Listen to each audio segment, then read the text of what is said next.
بسم اللہ الرحمن الرحیم۔ قربانی کے جانور کو ذبح کرتے وقت کون سی دعا پڑھنی چاہیے؟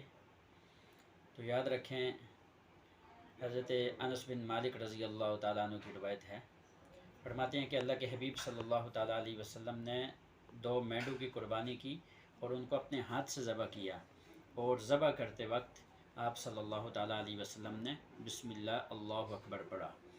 تو اس حدیث سے معلوم ہوتا ہے جانور کو ذبح کرتے ہوئے بسم اللہ اللہ اکبر پڑھنا چاہیے۔ اور دوسری بات، قربانی کا جو جانور ہے یا اس کے علاوہ کوئی بھی جانور آپ ذبح کر رہے ہیں تو اس کو قبلے کی طرف اس کا رخ کرنا ضروری ہے، اور یہ سنت موقدہ ہے۔ اگر قبلے کے علاوہ کسی اور سمت اس جانور کو کر کے ذبح کیا گیا تو ایسا کرنا یہ مکروہ تحریمی ہے۔